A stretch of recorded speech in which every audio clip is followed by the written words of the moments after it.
Saudara, hari kedua pendaftaran bakal calon gubernur dan bakal calon wakil gubernur, tadi sejumlah pasangan sudah tiba di KPUD masing-masing provinsi dan saat ini pasangan Ridwan Kamil, ini adalah gambar terbaru yang dapat Anda saksikan dari pasangan Ridwan Kamil dan Suswono yang diusung Koalisi Indonesia Maju Plus dalam perjalanan menuju KPUD Jakarta di Jalan Salemba Raya untuk mendaftarkan dirinya masuk ataupun maju di Pilgub Jakarta 2024. Sebelumnya tadi ada jurnalis Kompas TV Yulia Kezia yang menyampaikan pasangan Bobi Nasution dan Surya yang merupakan Bupati Asahan, pasangan bakal calon gubernur dan bakal calon wakil gubernur Sumatera Utara masih dalam proses persiapan menuju KPUD Sumatera Utara.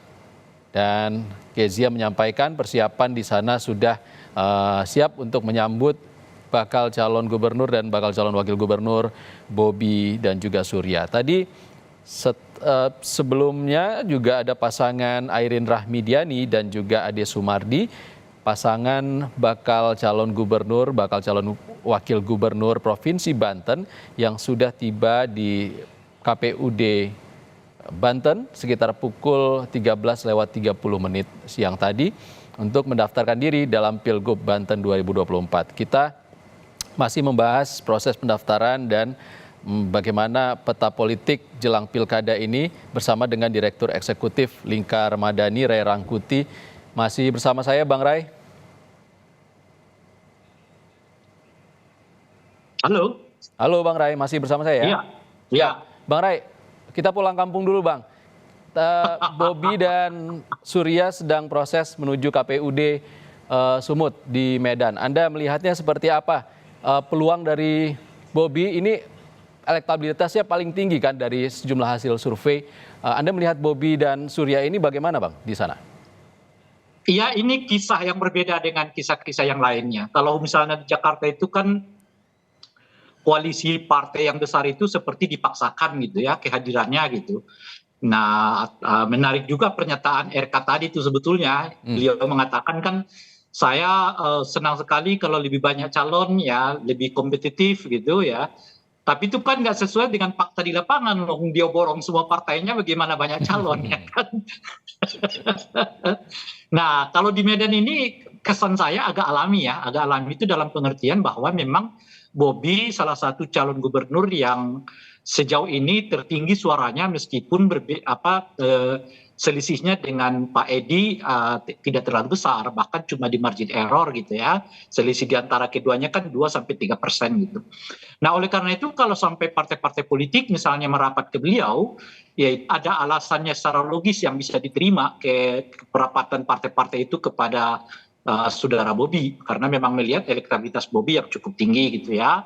Kalau didukung oleh mereka, bersamaan dengan itu Bobi adalah menantu dari presiden gitu ya. Nah, sementara isu soal dinasti politik di Sumatera Utara juga kelihatan nggak terlalu sensitif gitu.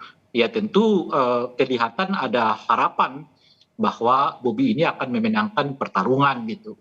Nah, oleh karena itulah kalau kita lihat besarnya dukungan partai kepada Bobi itu adalah seperti yang saya sebutkan tadi itu pertemuan antara perjalanan yang alami, pragmatisme politik gitu ya, tentu sama dengan desain politik gitu. Oke, Bang Ray, kita lihat dulu. Saat ini tampaknya pasangan Bobi Nasution dan juga Surya sudah tiba di KPUD Sumatera Utara di Jalan Perintis Kemerdekaan untuk mendaftarkan diri di Pilgub Sumatera Utara melawan pasangan Edi Rahmayadi dan Hasan Basri Sagala yang diusung oleh Partai Demokrasi Indonesia Perjuangan. 2 tahun akan kami buktikan bahwa di seluruh daerah pelosok Sumatera Utara, sekolah-sekolah yang punya sekolah kejuruan kami sesuaikan dengan potensi daerah dan jurusan-jurusan akan kami kembangkan. Kemudian sebagai wakil gubernur Sumatera Utara di depan para partai-partai pengusung yang terhormat, saya Surya akan menyampaikan kepada seluruh lapisan masyarakat dan khususnya kepada Bapak Bobi Afif Nasution. Prinsip bekerja saya, jangankan mendahului, sejajar aja tidak pernah akan saya lakukan. Ini adalah komitmen saya. Demikian, selanjutnya kami silakan kepada Bapak Bobi Afif Nasution. Lebih kurang mendengarkan, wabillahi taufiq wal hidayah. Wassalamualaikum warahmatullahi wabarakatuh. Waalaikumsalam warahmatullahi wabarakatuh. Orang maju ahoy. Bapak Ibu yang saya hormati, terlebih terkhusus kita partai politik, pertama saya menyampaikan suatu hal yang luar ekspektasi, luar prediksi yang bisa saya bayangkan, mungkin saya dapat bayangkan. Alhamdulillah hari ini kami berdiri, saya dan Pak Surya berdiri, diapit oleh ketua partai politik yang hari ini mengantarkan kami, saya akan mengantarkan kami sebentar lagi ke KPU Sumatera Utara. Saya yang luar biasa. Oke, kita masih dengan Bang Ray Rangkuti. Bang Ray, singkat saja Bang, bagaimana Anda melihat peta di Sumatera Utara, peluang dari masing-masing pasangan ini, Bobi dan Surya dan Edi Hasan Basri? Kalau kita berbicara soal kapasitas, saya kira mereka jelas terlihat dari elektabilitas keduanya itu berbagi ya, 50-50 di antara keduanya gitu ya. Dan tentu kalau dari aspek usia ya Bobi tentu jauh lebih unggul. Mungkin oleh karena itu kedekatannya dengan Gen Z dan pemilih milenial mungkin sedikit lebih unggul berbanding dengan Pak Edi ya. Tapi juga kalau dilihat dari aspek pendukung partai, tentu pendukung partainya Bobi ini jauh lebih banyak gitu. Nah saya kira pemilihnya Pak Edi itu berkisar di perkotaan tuh. Ya kan, khususnya di masyarakat Melayu gitu ya, mungkin itu adalah Medan, Tebing, Siantar, sedikit mungkin Rantau Prapat ya, lalu Pematang Siantar dan seterusnya gitu. Tapi kalau udah masuk ke arah selatan ya, itu kemungkinan besarnya itu justru diambil oleh Bobi Nasution gitu ya, karena ada keterkaitan emosional dengan daerah selatan ini gitu ya. Kalau di utara ini saya kira mungkin sedikit banyak lebih 50-50 gitu, karena di utara ini kan umumnya adalah pemilih PDI Perjuangan, tetapi sentuhan pembangunan yang dilakukan oleh Edi mungkin sepanjang beliau berkiprah sebagai gubernur di Sumatera Utara itu yang enggak terlalu berdampak di utara ini gitu, sehingga masyarakat utaranya mungkin jauh lebih katakanlah objektif lah ya untuk bersikap apakah akan memilih Bobi ataukah memilih Pak Edi gitu ya. Nah jadi kalau dilihat dari konteks ini semua ya persaingan di kota ini memang di Sumut ini boleh disebut juga agak ketat ya. Sekalipun saya mengatakan Pak Edi itu banyak di perkotaan, tetapi kan di perkotaan ini juga terpecah ya, khususnya kalau di Medan ya, Tebing maupun Siantar itu kan masyarakat etnik Jawanya juga cukup tinggi gitu. Nah pertanyaannya kira-kira kemana nih etnik Jawanya akan melabuhkan suara? Kalau dulu kan pada pilkada sebelumnya ya mereka ke Pak Edi Rahmayadi karena lebih mendekatkan diri kepada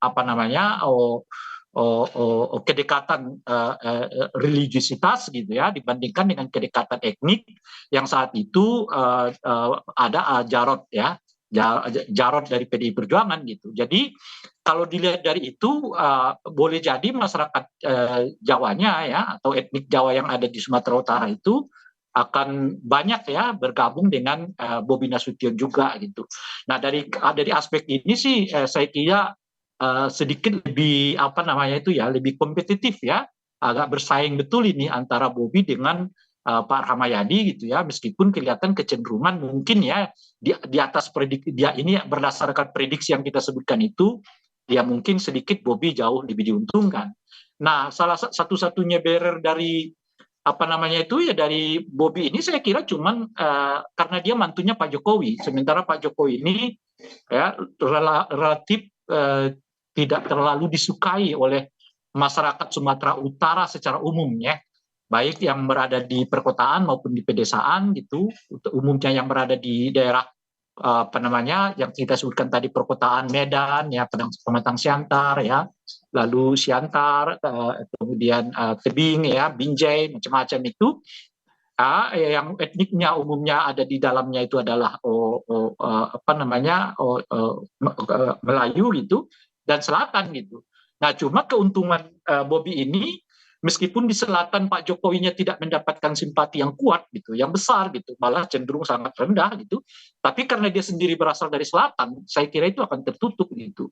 Misalnya kalau saya baca-baca ya, saya lihat, saya perhatikan asosiasi-asosiasi marga di sana misalnya hampir seluruhnya sudah mendeklarasikan dukungan kepada Bobi. Apakah itu marga Nasution tentu saja karena sama-sama Nasution, mungkin juga marga-marga yang lain gitu. Dan saya kira ya pengaruh marga ini tetap menjadi salah satu faktor ya di Sumut itu untuk diperhatikan oleh para kandidat gitu. Nah, lebih-lebih khususnya kepada masyarakat selatan ya. Ini semacam nostalgia bagi mereka karena setelah Pak Kaharudin Nasution ya relatif Gubernur Sumatera Utara itu baru kali ini ada kembali calon jateng dari wilayah selatan gitu ya. Sebelumnya ada Marga Nasution seingat saya ya. Sebelumnya itu juga seingat saya dulu ada Marga Rangkuti ya. Saya agak lupa persisnya gitu. Nah, ini kali pertama lagi calon gubernur itu berasal dari wilayah selatan gitu, sehingga oleh saya ya terbayang oleh saya itu bahwa mereka nggak simpati dengan Pak Jokowi ya gitu, tetapi belum tentu mereka tidak simpati dengan Bobi gitu.